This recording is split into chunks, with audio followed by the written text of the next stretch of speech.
And it's fine. I mean, we'll just chit chat. Where are you pinging Jack? Substack directly, Substack DM, and I'm sending you, copying. I don't know if I could forward this. Yeah, if you can send me the link to the StreamYard, the join link for StreamYard, then I can ping it directly.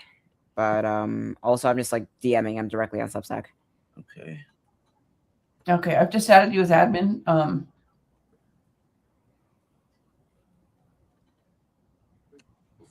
Sweet. Oh, That works. and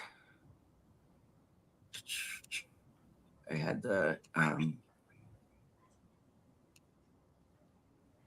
Yep, and I am live on Twitch and Substack on my end as well. Okay, perfect. Let me check me out.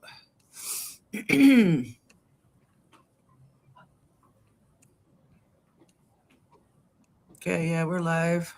All right. So I will. Live video has ended. What? What? That's crazy. Join now. Accept.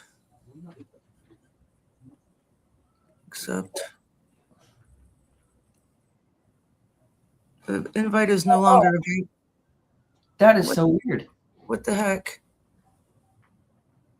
That's not good. No. Well, it says Tig is live. Yeah, I'm live. Okay. Well, that's good. Well, I'll just go to Tig. It says Tig is live. Okay, let me go to Tig's. And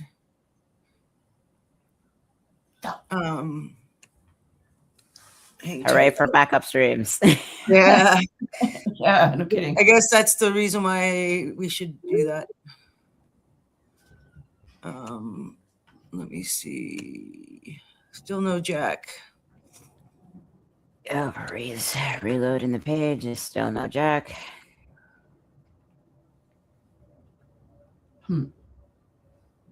That's all right.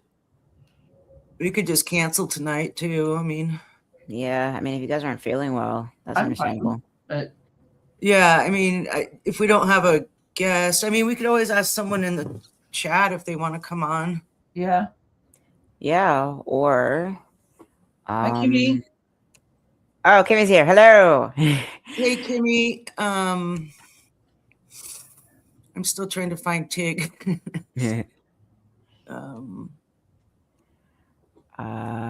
Intent versus impact. That's a big one, but actually, I got an idea. Even if we don't have a guest this time around, we could do like a Q&A. We could just do like a chat Q&A, honestly. Oh, yeah, that would work, right? Yeah. Because like intent versus impact, it's like we're not interviewing a guest this time around, and even so, Jack has been on the show before. So if he shows, it's okay. But if not, that's also okay too. Because like the intent versus impact Q&A, that's still chat worthy. Yeah, absolutely. Okay. Okay. Right, I got my all right, mute. There we go. Okay, so Q&A rocks. Kimmy concurs with that statement. Right on. I'm going to go ahead and step backstage and then get tuned into your Substack, and I'll just be in the chat on the other side. No problem. Okay. I'll see you guys later. I should still do the disclaimer. Oh, yeah. I did put it in the comments. Yep, and I got it saved on my my little notepad here, so even perfect. Just in case. All right. All right, we got Kimmy and me. Kimmy and me. I'll soon be there. Okay, I'm gonna jump backstage. All right. Sweet. All right. Feel better, Sushi. All right, and then so hello everyone. We're gonna give it a couple minutes, or we're just gonna because we're about 5 minutes in, but the Q&A is flexible, so let's give it a few more minutes. Sushi, if you want to do us a favor and just restack a little bit for the live, because I didn't promote that much on here. people know we're here. And in the meantime, while we're waiting for people to come up and the chat to fill up a little bit, we're going. Neuro, actually, you want to just spur up some questions for intent versus impact, because that would be like a nice little Q&A. I did not have a contingency for this scenario on the spot here. I know, yeah, but even so, just like you could just write up some questions real quick. A lot of us don't know intent versus impact, right? Yes. Impact is the actual effect of the thing that you do. Intent is maybe different than the outcome. So you might mean well, but end up being harmful anyways. Yeah. Do you want to expand on that, Tig? Sure, I can expand on it. Intent versus impacts. And I think actually this is something that's been swirling around my brain a lot recently. I think there is this it kind of goes into this larger discussion. Well, the core question is, before we get into intent versus impacts, this is the question I'm going to put into the ether. Why do the right thing? The default answer for a lot of people would give is because I'm a good person. And if you don't know what doing the right thing is, you think, okay, what would a good person do? And I'll do that. That must be the right thing.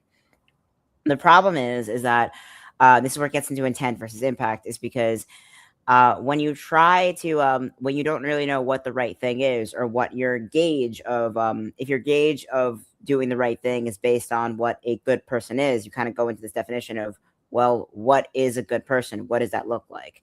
And for me, it's kind of been a little fascinating, because I've been in the midst of like studying, and not just in my therapy, but also like for my essays and stuff like that. And really just trying to dig in and try to figure out where is the line between where's the line between an idea and a practice?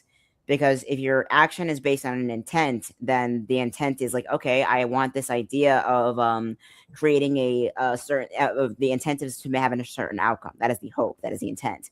But if the impact strays so far away from that, and nobody's really sure why, it's like, well, how did we get here, and where is that disconnect happening? Because it gets to the point where you can start to see these patterns occur. Because on one hand, this is something that I've seen over and over again. For bullying in school or something like that. If you're we have no tolerance for bullying, so we have zero tolerance bullying policy.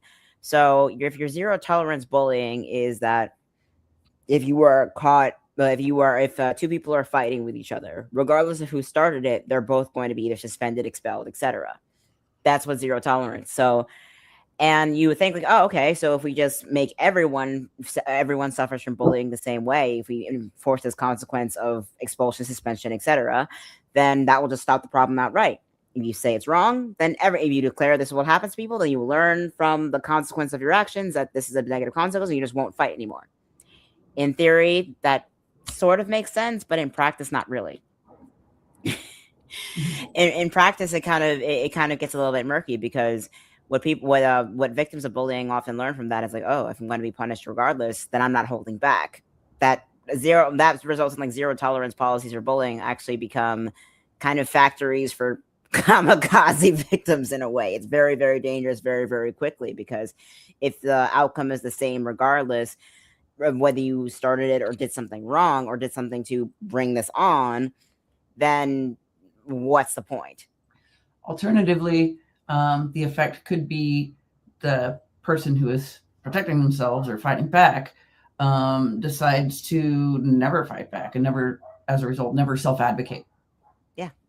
And that takes a toll on someone's internal. It just eats away you internally, and just makes not just that. It doesn't just eat away to your confidence and self-esteem. It isolates you, and it prevents you from interacting with other people. It honestly is a lot more damaging internalized. You just start collapsing internally, and it gets to the point, and it all starts with this idea, well, we don't want bullying is bad, so we want to stop it. But the means of an execution of how that policy operates is a completely different conversation than the intent, than the idea and the agreement that bullying is bad. And I think that's kind of where it gets in like into the weeds a little bit, because in order to differentiate between intent and impact, you have to first differentiate between idea and practice. And this was an interesting one because, like, in order to like, yeah. So differentiating between an idea and a practice. So Neuro, you actually spent some time in the eastern part of the world. So in terms of like what you said, in terms of like your experience in academia or anthropology, I want to hear your thoughts on this. What is the there is a pattern of where like ideas of like morality come from in a cultural sense, correct?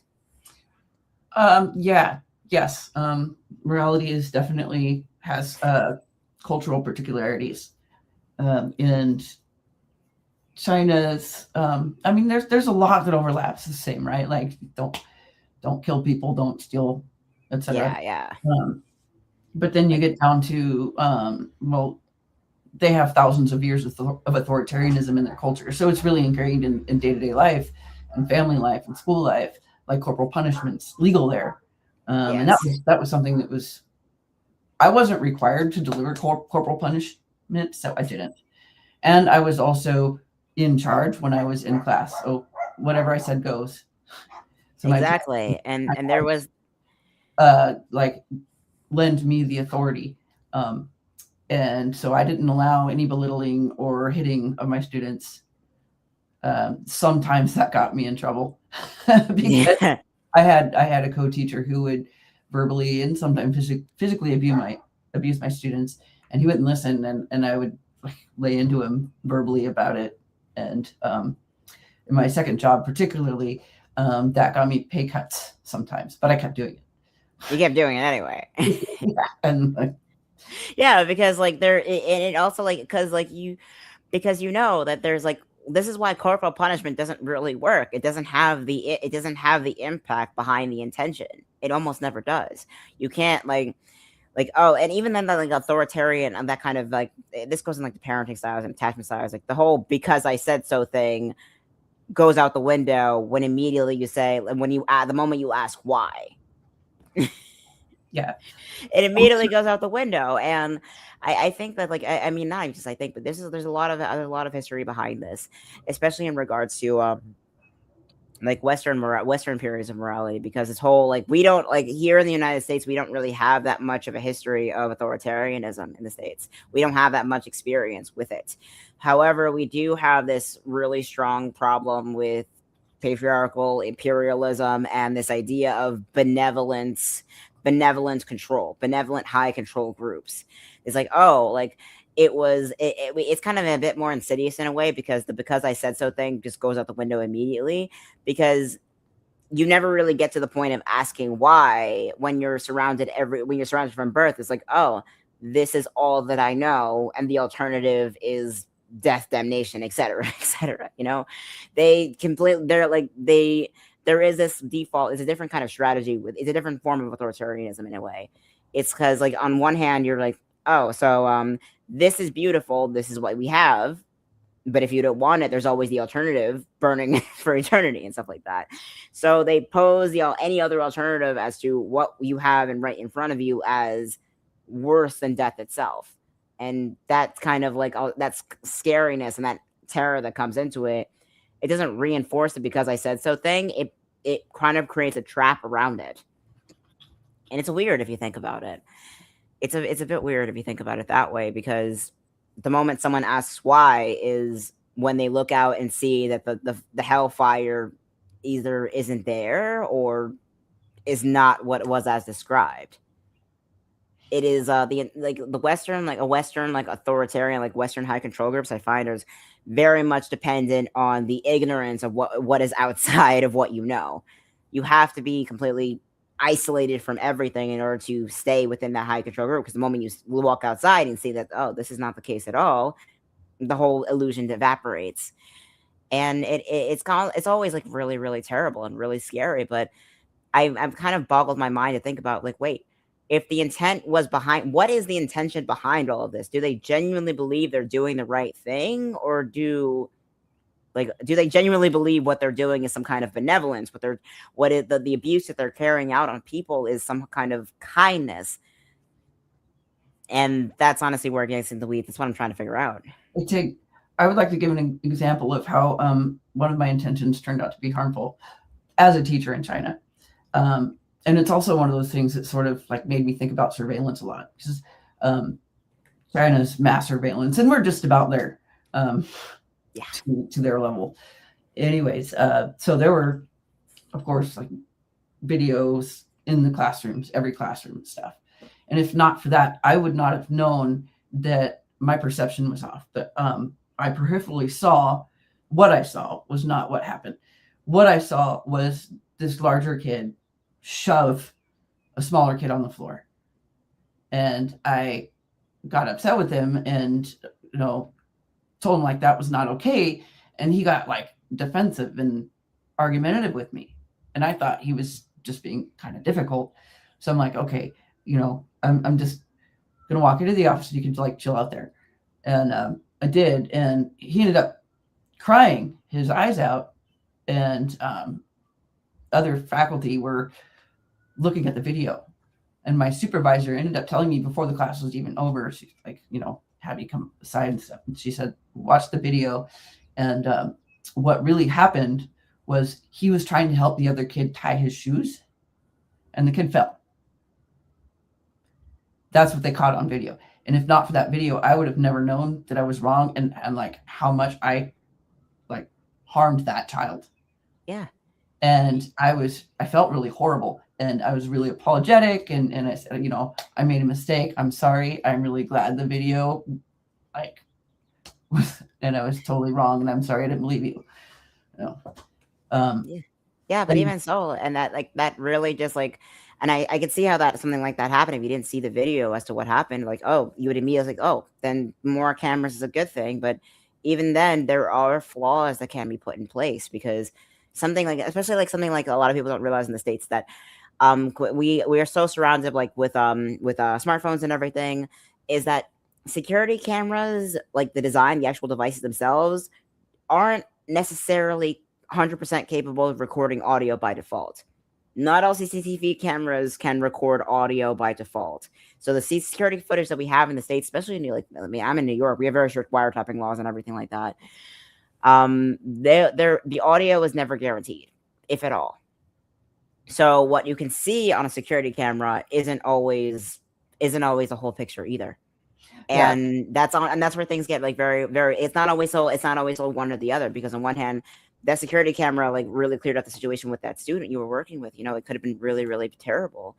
And I'm sure like being able to reflect on that, seeing that from that different perspective was important. On the other hand, if you're trying to investigate something like verbal harassment on a school, and all you see is a kid just wailing another kid in the face, and you don't know that kid being hit in the face has been telling the quote unquote assailant to that any number of triggering offense, any number of verbal harassment, any number of purposeful psychological damage that was going on beforehand, you're going to see that this kid, the assailant, is mentally unstable and should be drugged or whatever the hell. It's not always 100%. I think there's even if the intent is to bring safety, that's the appeal like surveillance technology on it. Oh, it's like we can see everything around us, it makes it safer, but that's not always the case. Had audio too. Yeah, it's different tech. It's different tech. Yeah. So like it made me think a lot about surveillance. Like, in what instances is it okay? And in what instances is it not? Because before that happened, I was kind of like anti-surveillance in classrooms. And then after that happened, I was like, well, that held me accountable. Even though I didn't mean to be harmful to that kid, I was. Exactly. And it's the tricky part as to where the line begins and where the line ends, because on one hand you have like, if the audio is there and the footage is there, it can hold bad actors accountable. On the other hand, if the assumption that, this camera is 100%, but the audio was not there, or the perspective is off in some way, it can be weaponized in a way that can cause very serious harm as well. Yep. It is very possible for a very clever person to skew perception. Yeah, or not even a clever person. I mean, as long as you have like good communication skills and people around you don't know the difference, it's not hard to do. It's actually happened to me before too. Yeah. Before I was like more in tune socially, and I like missed a lot of social cues. It was well before I was ever diagnosed with neurodivergence, but it was something that really gave me a lot of social issues for a long time until I was actually in grad school. Like some of it I was able to kind of figure out, but I still had a lot of problems. And then when I took linguistic pragmatics, that was when I started realizing, like, oh, that's why people are getting annoyed with me, you know. Yeah. Oh my God. I've was always isolated in that regard, but my Hail Mary was, get this, theater, improv, and like improv theater and magic, like stage magic. Because I knew that like masking as like a normal person would be nearly impossible for me. However, magic tricks still worked on neurotypical people. So I may not be able to like mask as a normal person and blend into the background, but I could still work the room and be phenomenal with it if need be. Because you think about it, I mean, what is stage magic in a way? It's like 2 parts aura, like 1 part gadgets. And that's pretty much all it is. Like if you understand how these pauses work, if you can see it as a science, then you could easily like recreate something magical and remarkable in a way. That's kind of what marketing is. It's all bullshit, but it's how you shovel it that matters. Hey Tig, Kimmy says she wants to interview both of us. Oh my God, that'd be great, Kimmy. Invite her on. Yeah, we can. Yeah, I mean, yeah. Yes, we can. Yes, we shall invite Kimmy on. Okay. Sushi thoughts. Oh wait, this is your live stream. I think you would have to invite her, and then I don't know how to get her onto. Oh wait, Kimmy, I will send you a link. That's right. Yeah, Sushi got it. Sushi got it. Oh, she's doing it? Yeah. Okay. Not today though. All right, fair. Okay, that's what I thought. But yes, Kimmy, we will have to make a date for this. This is interesting stuff. So I was just thinking about intent, impact, and accountability, right? Yes. And when you realize you did something wrong, accountability is how you move toward repair, right? Instead of being like, oh, but it wasn't my fault because this, or you know, trying to like shift the blame in any ways. Yeah, and that was something I had to learn because I grew up in kind of I grew up in a small town, and it wasn't every adult in my life, but there were enough adults in my life where, you know, if there was any like wrongdoing and whatnot, it didn't like, you kind of just didn't want to be responsible because of the backlash, the consequences were inappropriate.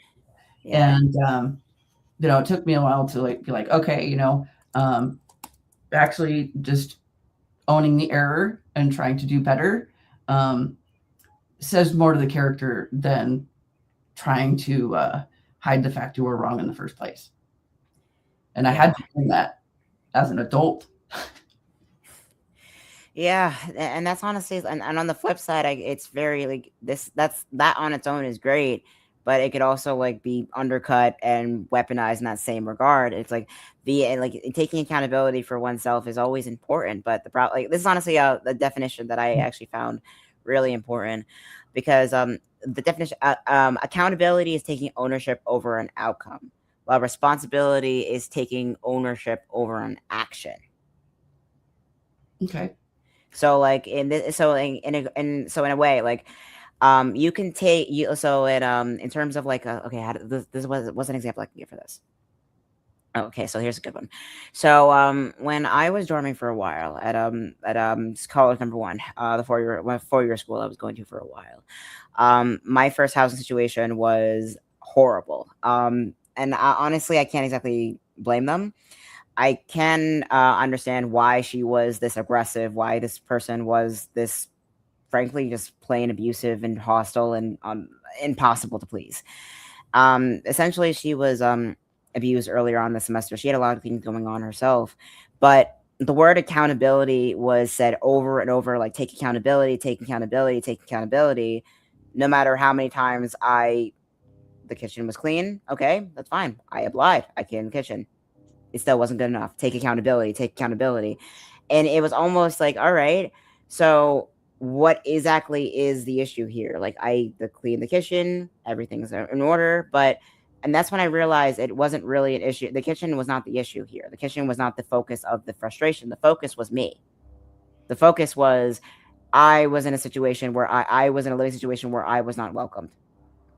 I was not wanted. I was not appreciated. And it really, it boggled my mind for a while because this person did everything in her power to make sure that I knew that and make sure that I knew that I was worthless. I was a quote unquote disgusting child, as she put it, and that I didn't deserve college at all. And she made that very clear.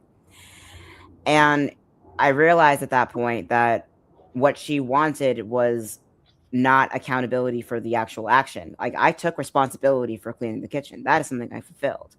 What she wanted in terms of accountability was the outcome of either not doing it at that moment, not being on her schedule, or the outcome of like, okay, the kitchen was clean, but that's no longer the issue. The issue is now I am in a space where I am not wanted. I am in a space where this person does not want me here, and this person sees me as an invasion of their space, an invasion of their boundaries.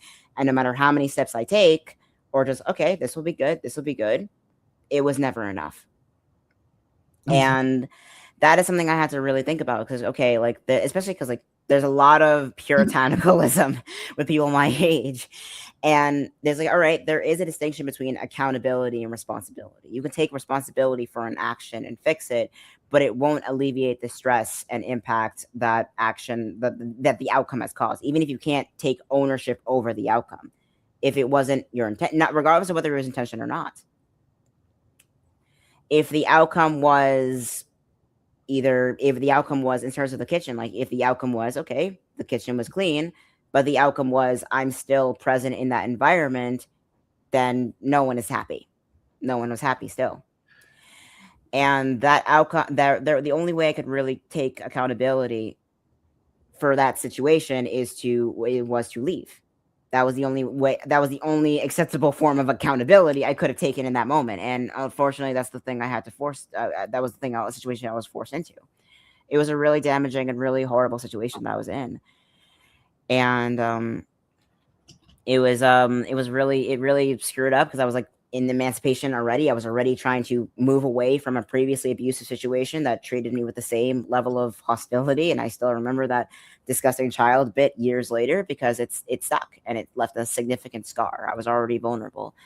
And I think in terms of bettering oneself and making sure that we limit the amount of harm caused, I think we need to establish what kind of, not just broaden the definition of what harm is, but also understand that all right, in our quest for accountability, all right, we got the bad guy, we dismantle this person in power, where this person can no longer cause any harm. Now what? Now it's very much this is honestly a very tricky situation to be in because this is something I've seen over and over again, that you join an activism group or you join a group of students or try to do the right thing. Mm-hmm. And the moment you ask, okay, this is a great idea, what steps are we going to take to make it happen? They scream at you. They use every defamatory language in the book, racist, ableist, the works, and they kick you out of the room immediately afterwards because because the plan never really came to fruition. It was the idea of, we want to make things better. We want to make this a great community. We want to make this better. The execution behind that idea was not present. Okay. I want to see what your response to this is. A comment in the chats by Juliana. Mm-hmm. Hope I don't know how to pronounce that. I need to learn how to pronounce that. Anyways, she said, this is a hard concept for someone that's neurodivergent because of the dissonance society puts out. We are taught to do the right thing, yet outcome shows consequences for speaking up. Do you have a response to that? Yes, that's a really good point. That's a really good point, actually, Juliana. That's a really good point you made, because the dissonance is definitely there. It's we are told to do the right thing, but not really told what that right thing is. And I think that's honestly where things get into the weeds a little bit, because like basically, or like society tells you to do the right thing by being a good person, but being a good person means being a very specific box of person. You can do I mean, from my perspective, the right thing is, this is more of a, like a neo-utilitarian perspective. This is honestly where you get to the philosophy and whatnot. But for me, what decision can I make to have the most amount of sustainable, beneficial impact in the long term? Long-term, sustainable, beneficial impact. The holy trifecta right there. You need to be able to, every decision that I try to make and try to move towards that goal of making things better for the most amount of people, for the most amount of time, and the most amount of impact. So like, because every decision you make has ripples, essentially, because if you're a living thing on this planet, your existence has ripples. And I think that's honestly why I think I get into conflict with so many people, is because that perspective requires completely disavowing the idea of being a good person entirely. Because you can't really perceive yourself to be a good person or a bad person.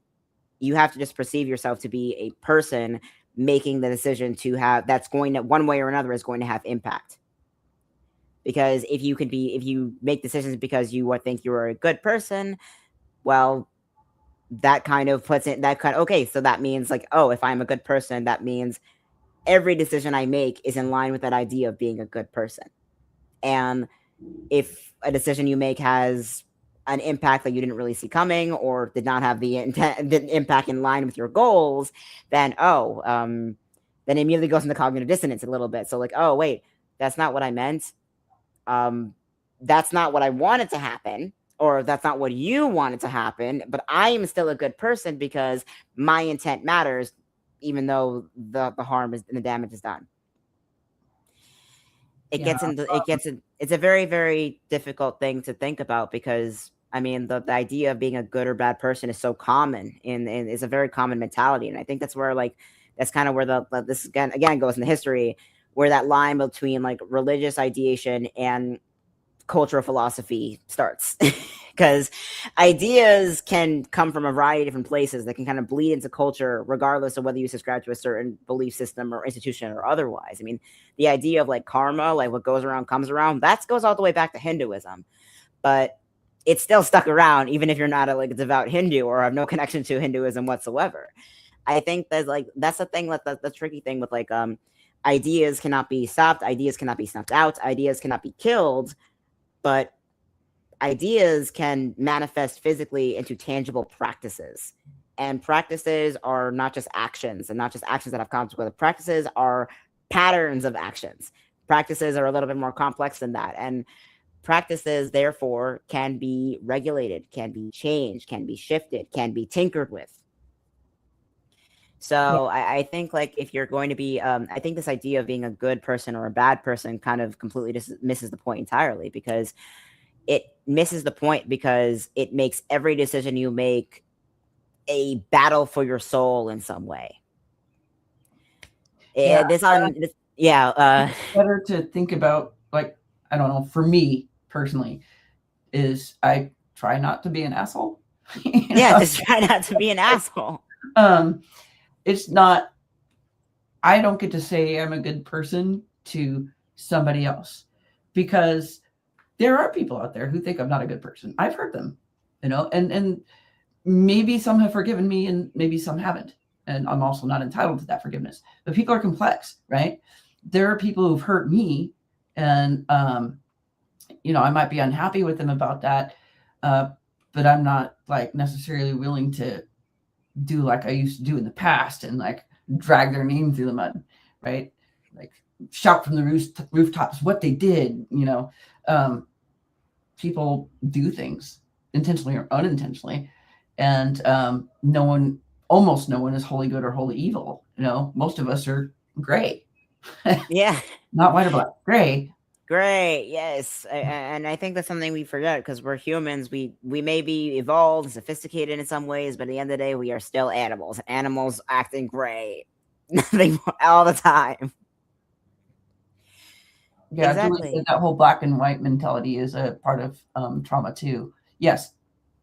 Yeah, the black white mentality is a part of trauma, but it's also but it's also kind of a vestige of puritanical Christianity in a way. I mean, the idea of like being a good person or a bad person. Okay, this is something I was really interested in, and I'm going to link this in the description for the clips after this because it's a fascinating video essay series. I think everybody should watch at least once in their lives. This video essay series is called from this YouTuber named Innuendo Studios. Neuro, so if you want to put that in the chat, you're more than welcome to. Innuendo Studios, he made this brilliant video essay around Gamergate, if anyone remembers that, in 2015. Yep.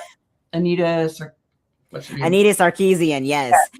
But honestly, one of the episodes in the video essay stuck out to me because he basically describes this idea called, well, I'm going to call it I'm going to paraphrase it as the Angry Jack fallacy. So, the idea of the Angry Jack fallacy basically goes as this: is that Angry Jack is not a person or an archetype or a stereotype in any way. He's a condition similar to being drunk. He's the belligerent a-hole many of us become when we feel like our perception of ourselves as a good person is somehow under threat. And I think this fallacy kind of comes into play a lot of it because it's a lot more specific than just cognitive dissonance. It's a lot more specifically to Western mentality and that kind of idea of being a good or bad person. It was interesting. I mean, think of something like a controversy from way back when before everything before the world burst into flames. Think of something like, why do people get so worked up over vegetarians? Oh. Or even like someone who goes to a party or a drunk is or go to a bar is like, hey, you want a drink? He's like, oh no, I don't drink. Why? You sober or something? Yeah, I just don't like the feeling. What, you were like an alcoholic? No, I just don't like to drink. I met this guy when I was the one time that I was an extra for something. At the time I never wanted to be on camera or anything, but I really needed the money. Anyways, he ended up sort of treating me to dinner when I was going through a hard time, but he didn't. He bought me a beer. But he himself didn't drink. And I asked him, I was like, I'm just curious, how come you don't drink? And he said, oh, it's a religion thing. That's all. I'm like, oh, okay, cool. And he said, I really appreciate that you didn't ask if I was an alcoholic. I was like, whoa. Yeah, because that's the base assumption. It's wait, because it's for so many of us, drinking culture is so ingrained in our society. This, and they kind of get a little offended. It's wait, so this person doesn't drink. Oh, it's a religion thing, or it's a cultural thing, or just I just don't like the feeling. For a lot of people, that Angry Jack fallacy comes in because the first thought isn't oh, this person, okay, whatever, don't really think anything of it. The first thought that comes to mind is this person judging me? And if they're not judging me, then oh, they must be an alcoholic. Or they must have that issue, this, that, and the third, essentially. Yeah. That level, that fill in the blank assumption that comes into play that leads to the series of questions about it. It's it never really occurs to them that, well, this is a normal thing. People drink at parties. This is a normal thing. And this person is just choosing not to be normal, to choose to make themselves stand out, to choose to do something not normal, to choose to purposely make themselves less happy. And that's the dissonance, and that's where things come into weirdness, all kinds of weirdness. Oh, okay, yeah. Yes. That's someone on Twitch. Hello, new first time chat. Welcome in. That's someone from Twitch. Hello. When you think of the Charlie card experiment, whatever decision one makes, will they ever be seen as a good person? That's a tricky one, honestly, because the Charlie card. I think the Charlie card experiment. It has no good answers. And on its own, depending on, unless you add a whole bunch of specifics and a whole bunch of things, there is no good answer to the Charlie card question. It's would you kill one person and save a whole bunch? Oh, who are the people? Oh, is it your mom and one person? Or is it a friend? Or is it one person a Nazi or something like that? Or the group of people? Just awful. The Charlie card question becomes immediately goes down the rabbit hole because in order to justify making either decision, you have to determine which side is a good or bad person. That's the tricky part. Just decided to show the comments on stage because sweet, yes, yeah, the backside can see it. Yeah. That's we have Um, our comments on stage because we have our Substack chat and we have our Twitch chat as well. It's wonderful stuff. Yay. Courtney But asked or said something that I like. She said, I think some, not all, but some need others to participate in a vice to validate their own. And I'm like, yeah, I see that. yeah, I mean, it is it, and the fact that it is considered a vice in order to be like, in order to justify it in a way, the fact that it is a vice, or like the word vice implies that it's somehow sinful and therefore somehow bad or morally wrong. It goes into the whole weeds of it all, and that's honestly the question. It's like, why do we need something to be morally wrong, repulsive, bad for your health, whatever? Why does we need something to be bad in order to justify doing it at all? Like, why does it need to be either good or bad, you know? And I think that's something like a lot of people, like in the United States specifically, have a hard time wrapping their head around. It's like something can just be. It can just be, and that could be harmful to your health, or it could be harmful, or it could be beneficial, whatever. It can just be. You don't need to justify it, you know? It made me think of a scene in Ted Lasso. Yes. Where Ted was trying to call home to wish his kid good luck, and then he realized that he didn't remember his wife's cell phone number. And he asked Beard, is that a good thing or a bad thing? And he said, I think that's just a thing. It's just a thing. It's just a thing, exactly. And I think this goes into like intent, the original question. It's like, how do we differentiate between intent versus impact in terms of like, how do we know what to do, what the right thing is? And that really goes into question is well, is what we're doing, like, is a thing, is it the action or decision we're making, is it an idea or is it a practice? And learning to differentiate those two things is really important, because if you can acknowledge something as like, kind of like Ted Lasso, if you can just acknowledge it as a thing, then you can acknowledge it as either like a person, place, thing, or animal, like a noun, or you can acknowledge it as a practice. And when you acknowledge it, those things as tangible, as when you acknowledge something as like either a thing or a practice, then that kind of goes into, okay, what benefit is this thing or practice serving to the community or to other people? Is this practice providing benefit in some way, or is this practice causing harm? Is this thing causing benefit, or is this thing causing harm? And that doesn't necessarily make it good or bad. It just makes it beneficial, or is it harmful? Oh, I just caught the message about Jack. So our scheduled guest this evening, Jack, couldn't make it. He sent a DM saying his husband is sick and he's caring for him. So yeah, we'll reschedule. We'll get Jack again later. And I'm sorry your husband's sick, Jack. I hope he feels better. Hugs to you both. Oh wow, yeah, hugs to you both. Honestly, sickness and health. That's what marriage. Oh my god. What was I saying before? Yeah, it's what was I saying before? Right. So let's get back.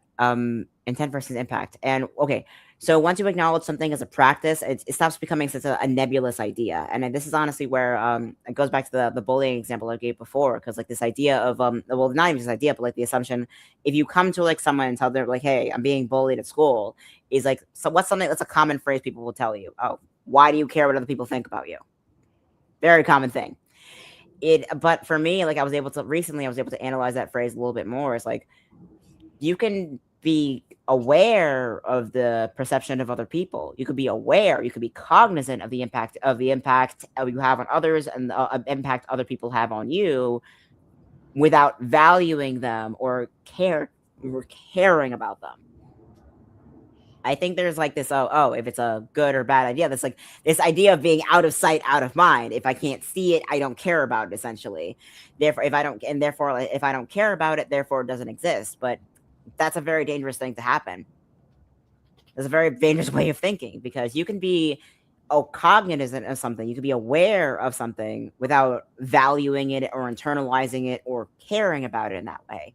And I think that's important. That's an important distinction to make. I just ate a piece of candy because I need a little sugar. Sugar. I grabbed some candy because it's been a while since I've eaten and I didn't have time to grab dinner. So no, they're just little gummies. They're sour. I like sour candy. So little sour candies. Gummies. Sours, yes. We have another comment question from Twitch. When it comes to whistleblowers, do you see them as good people, snitches, or opportunists? It depends.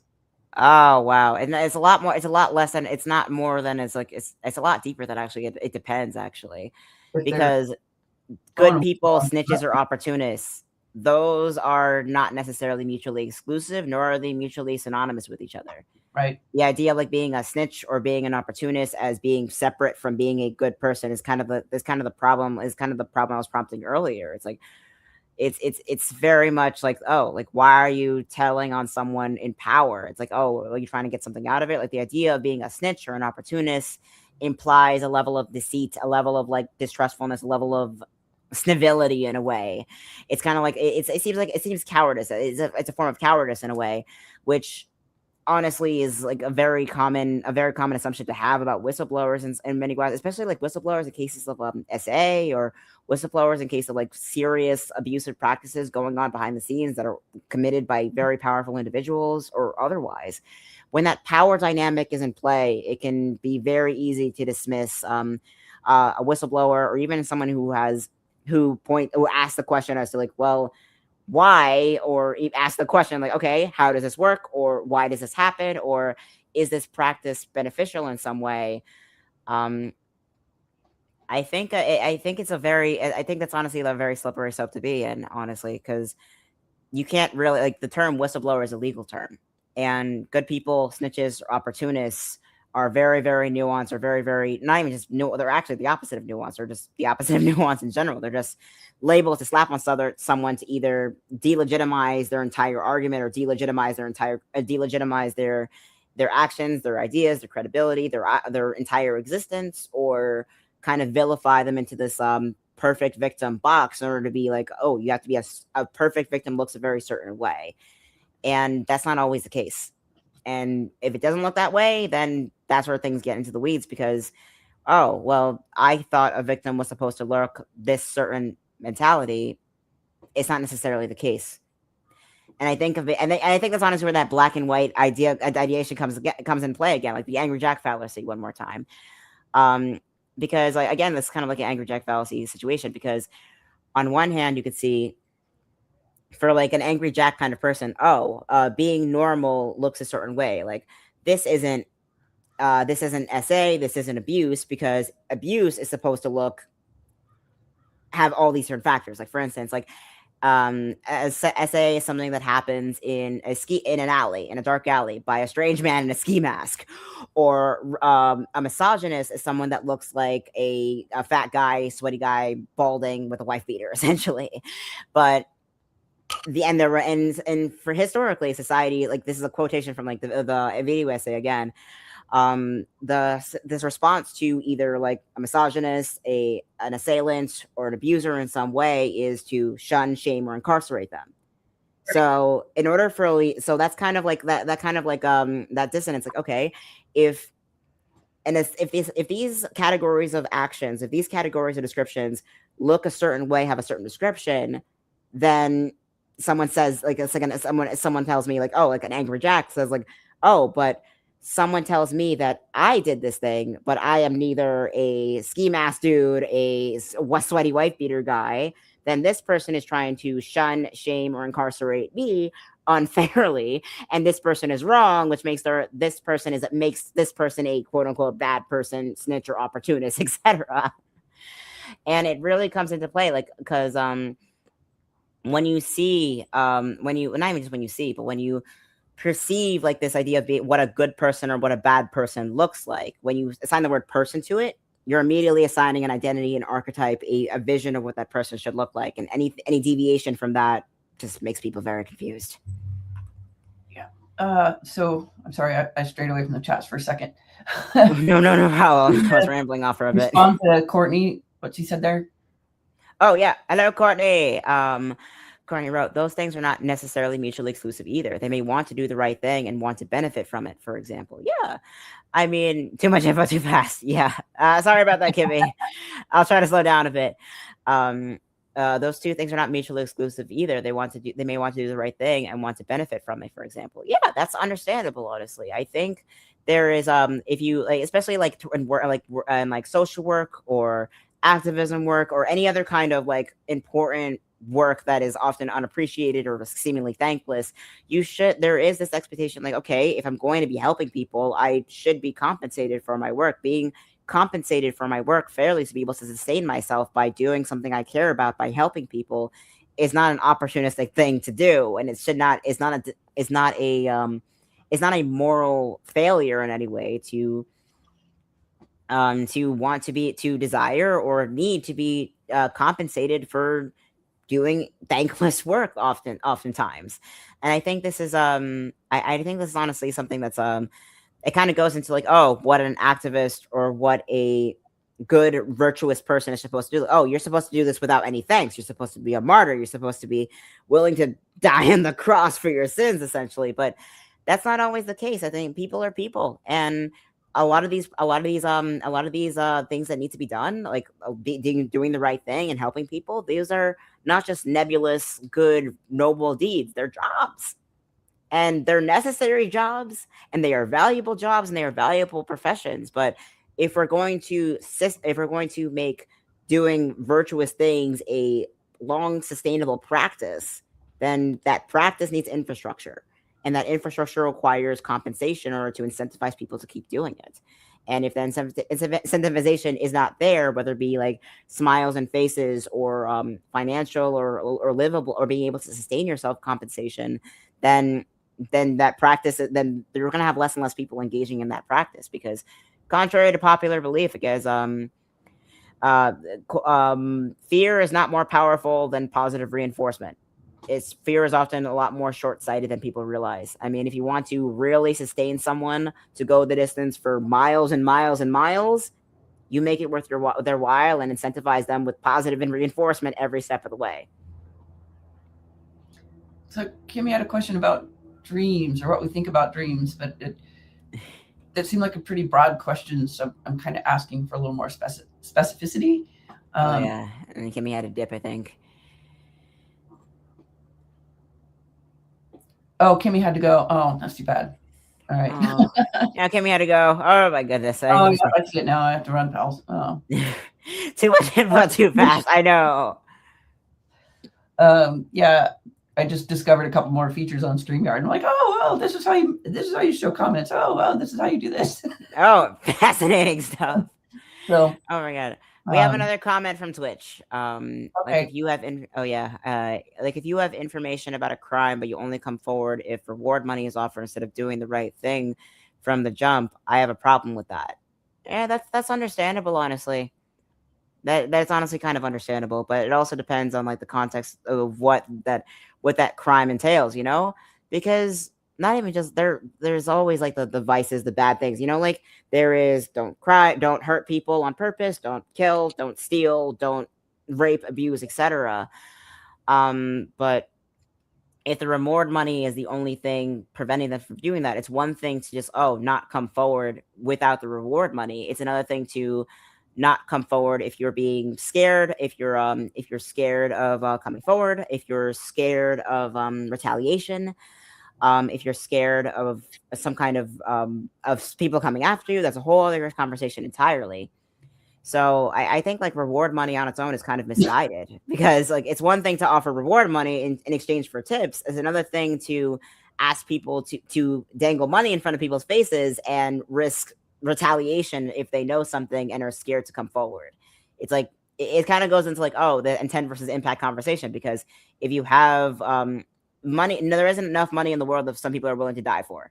You can have as much money in the world, and you couldn't pay people enough to step forward and be perceived as something that like snitches or opportunistic in that regard.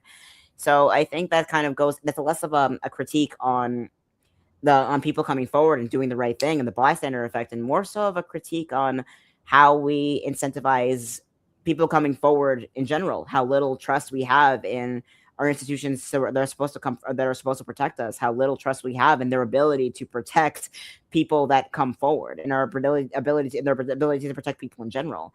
Because if reward money is the only thing incentivizing things to come forward, there's what else you got? Essentially, these are people's lives. There's not enough money in the world that people would be willing to die for, you know? Yeah.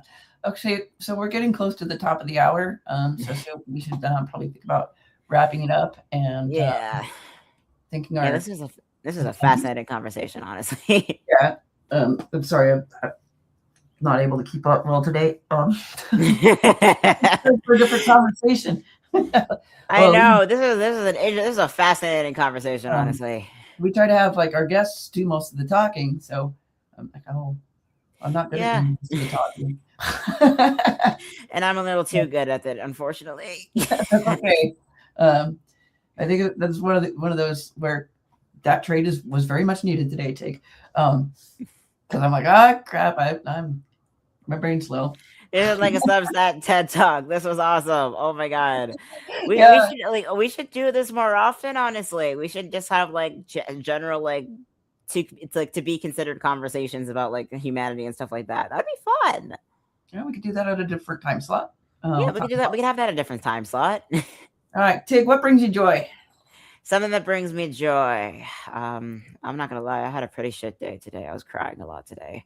My CPTSD was raging all day today, but something that brought me joy today was after I went before we went live. My neighbor across the hall in my apartment, he's like, listen, I just made this like braised like pork belly. You want some? I was like, all right, I'll trade you in exchange for and I'll trade your braised pork belly in exchange for teaching you how to do something on your phone. And it's nice to have like neighbors in my building and on my floor that I can relate to in that regard, but also have a little barter system, you know.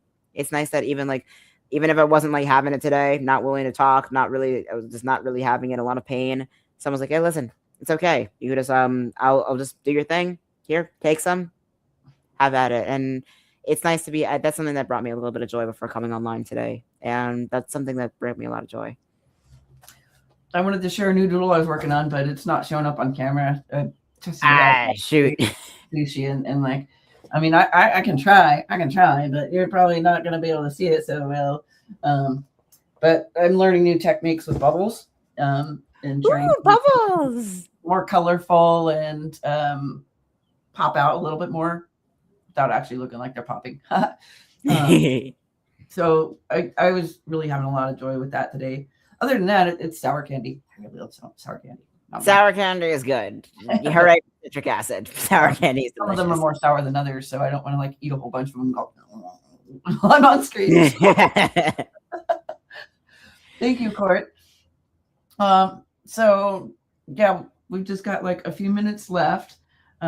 Next week, where did I write that down at? Next week is June 7th, right? June 7th, that's the one. Yeah, okay, we'll have Nieta Green on. Woo, Nieta Green. Subscribe on Substack to her. Yes. We'll put the links in the ad as we promote like the incoming day. Oh yeah, Disability Democracy, Disability Community for Democracy now.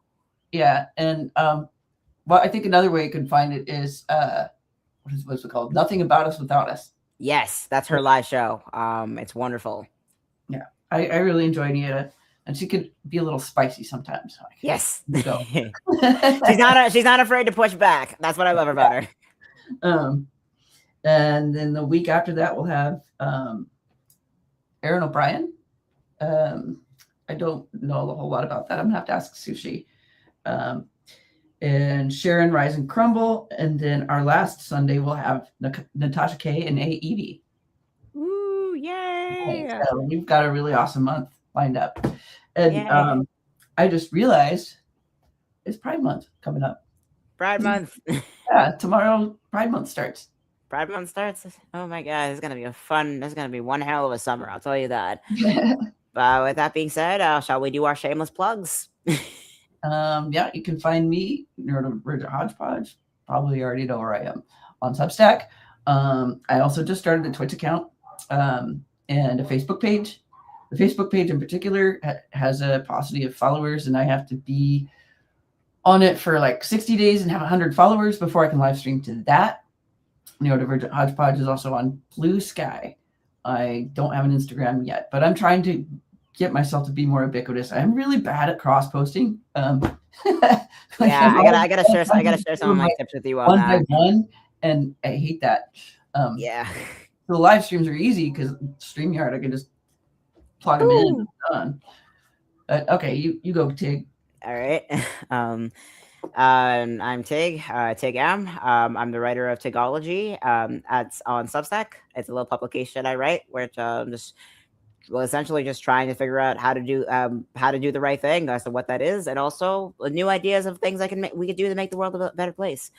So that's at Tigology on Substack, and you can follow me on Twitch and YouTube as well. I am branching out on Blue Sky, or if you want to see more of my work that isn't available on the free platforms, you can go to Tigologyverse.com and see all my work there. I'm working toward not just writing on publications, not just writing, but I'm also working on trying to eventually start a think tank super PAC in the future. And I have a lot of ideas on things to move forward from there. And I'm just always just trying to keep my website up to date as much as I can. And so for that being said, thank you so much for joining this rather unusual episode of Mind Haven. Oh, yeah. I wanted to say one quick thing that Juliana said. I was feeling restless, and coming into this chat tuned me into a more grounded frequency. Thanks to you, great humans. Thank you, Juliana. Thank you, Really, Juliana. the thing that we aspire for, right? In addition to destigmatizing mental health. Yes. But we also like to try to be a safe space and to be somewhere that at least helps people feel like they're not alone, at least. But if they can feel a little bit better, that's even better. So being human among humans, that's what we're here for. All right, everybody. You all have a wonderful Sunday evening, and I will see you later. Later, peoples. Bye. Bye-bye. Oh, wait. I got to close it on StreamYard. There we go. Hold on. Leave and... Hey, Sushi, can you do that?